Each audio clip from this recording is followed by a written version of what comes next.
मैं यहाँ आपको ध्यान दिलाते चलूँ कि आपको यूकेपीसीएस मेंस की तैयारी के लिए 80 से भी कम दिन बचे हैं। सो दैट यूजफुल अनयूजफुल या अनुपयोगी मटेरियल पढ़ने के बजाय यदि आप टू द पॉइंट और सिलेबस वाइज टॉपिक पढ़ना चाहेंगे तो बढ़िया रहेगा। तो परीक्षार्थियों के सहयोग करने के पर्पज़ से मैंने ये वीडियो सीरीज़ शुरू किया है। मैंने पाया कि बहुत से कोचिंग सेंटर और यूट्यूब वीडियोज़ में परीक्षार्थियों के सामने ढेरों यूजलेस यानी अनुपयोगी तथ्य भर दिए गए हैं, जिनको देखने से आपका मात्र समय बर्बाद होगा, लेकिन आप परीक्षा हाल में अपने आप को असहाय पाएंगे। सो दैट मैंने यूकेपीसीएस मुख्य परीक्षा के सिलेबस के अनुसार शब्दशः यानी आप सिलेबस में देखेंगे वर्ड बाय वर्ड जो भी टॉपिक्स हैं और उन टॉपिक से रिलेटेड 20 शब्द के, 50 शब्द के, 125 शब्द के और 250 शब्द के जो भी संभावित प्रश्न बन सकते हैं, उन प्रश्नों के उत्तर में आपको जो भी ज़रूरी वर्ड्स, जो इम्पोर्टेंट वर्ड्स आपको डालना बिल्कुल मैंडेटरी है, कंपलसरी है वो। तो हम क्या करेंगे कि पहले हम टॉपिक्स चुनेंगे, फिर उन टॉपिक्स में जो भी व्याख्या करते हुए उन टॉपिक्स को लिखने के लिए जो भी ज़रूरी शब्द होंगे उसकी चर्चा करते चलेंगे।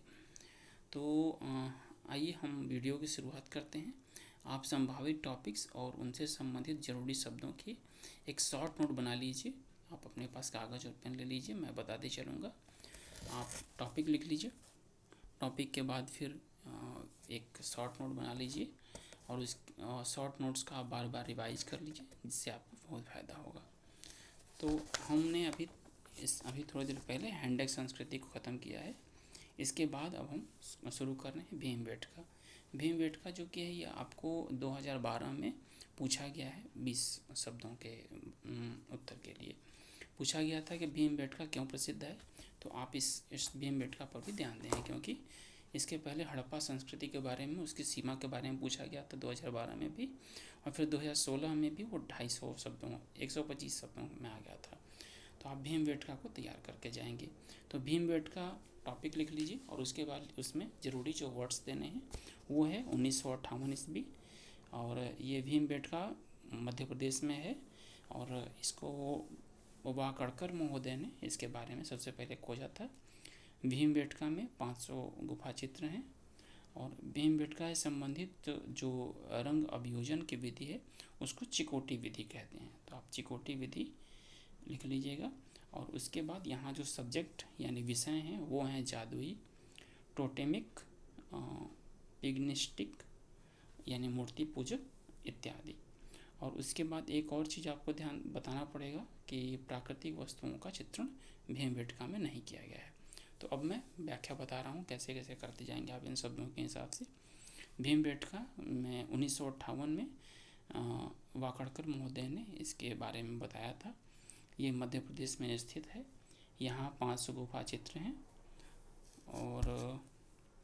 और यहाँ रंग अभियोजन के लिए चिकोटी विधि का उपयोग किया गया था। यहाँ प्राकृतिक रंगों का उपयोग किया गया है। इसका भीमबेटका का विषय जादुई, टोटेमिक, पिग्निस्टिक यानी मूर्ति पूजक इत्यादि है तथा शिकार के चित्र भी यहाँ पर भीमबेटका में मिले हुए हैं। साथ में ही यहाँ प्राकृतिक वस्तुओं का चित्रण नहीं किया गया है।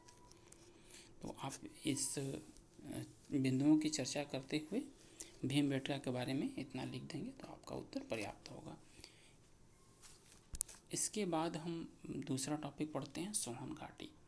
सोहन घाटी के बारे में आप नोट कर लीजिए। टॉपिक है सोहन घाटी। इसमें बताने वाले बिंदु हैं, पहले पाकिस्तान का पंजाब प्रांत, फिर सतलज की सहायक नदी सोहन है और चॉपिंग उपकरण यहाँ पर मिले थे। तो सोहन घाटी हो सकता है कि पूछ दे आपसे 20 शब्दों में।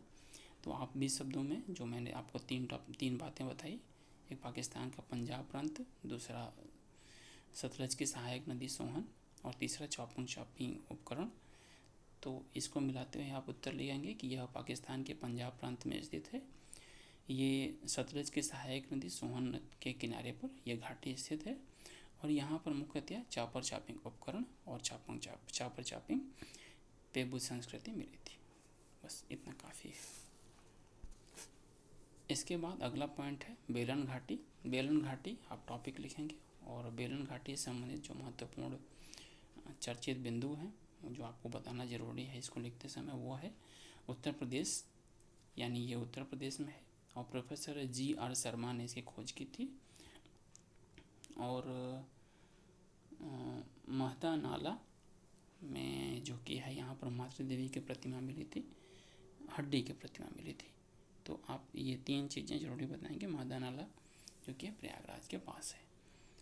तो आप जो कि है जब बेलन घाटी के बारे में लिखेंगे तो आप बताएंगे कि ये उत्तर प्रदेश में है, प्रोफेसर GR शर्मा ने इसकी खोज की थी, महदा नाला में मातृ देवी की प्रतिमा मिली थी इससे संबंधित, और ये प्रतिमा हड्डी की है। इतने में आपका 20 शब्द पूरा हो जाएगा और इससे ज़्यादा इस बेलन घाटी के बारे में मिलता नहीं लिखने के लिए। इसके बाद जो महत्वपूर्ण है वो है मेहरगढ़। मेहरगढ़ में आप लिखेंगे, पहले अपना लिख लीजिए टॉपिक मेहरगढ़, उसके बाद आप लिख लीजिए चर्चित जो बिंदु आपको बताने जरूरी हैं वो है दक्षिण बलूचिस्तान और जे फ्रांसोया जो खोजकर्ता थे, खेती के साक्ष्य मिले हैं और यहाँ पर गेहूं के साथ जौ और कपास के भी खेती के साक्ष्य मिले हैं। तो उत्तर लेते समय आप लिखेंगे कि ये दक्षिण बलूचिस्तान में है, ये इसकी खोज जे फ्रांसोया ने की थी, यहाँ खेती के प्रारंभिक साक्ष्य मिले हैं और यहाँ पर गेहूं, जौ और कपास के भी साक्ष्य मिले हैं और यहाँ विश्व में कपास के सबसे पहले साक्ष्य मिले हैं। बस इतना काफ़ी है, इतने में आपका 20 शब्द पूरा हो जाएगा। आप 20 शब्द के लिमिट को ध्यान में रखेंगे। इसके बाद है बुर्जहोम, जो आखिरी टॉपिक है। ये है प्राचीन, ये आद्य संस्कृति में पूरा पाषाण काल, आखेटक और खाद्य संग्राहक में। तो ये बुर्जहोम के बारे में आप महत्वपूर्ण जो टॉपिक बिंदु है वो लिख लीजिए। वो है 7000 ईस्वी पूर्व से इसका संबंध है। डी टेरी और पीटरसन ने इसे खोज की थी। जम्मू कश्मीर संघ शासित राज्य जो कि है वहाँ पर यह मुख्यतः मिला है और यहाँ गर्तावास के साक्ष्य मिलते हैं और साथ में मालिक के साथ साथ कुत्ते के भी अंतिम संस्कार दफनाए जाने के साक्ष्य मिले हैं। तो बुर्जहोम के बारे में लिखते समय बताएंगे कि ये 7000 ईस्वी पूर्व से पुराना है और इसकी खोज डी टेरी और पीटरसन ने किया था। ये वर्तमान जम्मू कश्मीर संघ शासित राज्य में मुख्यतः पाया जाता है और यहाँ पर गर्तावास के चिन्ह मिले हैं तथा मालिक के साथ कुत्ते के भी दफनाए जाने के साक्ष्य प्राप्त हुए हैं। इतने में आपका 20 शब्द पूरा हो जाएगा और 50 शब्द कम में भी आता है, हालांकि 50 शब्द में नहीं आएगा तो आप थोड़ा बहुत बढ़ा के लिख सकते हैं।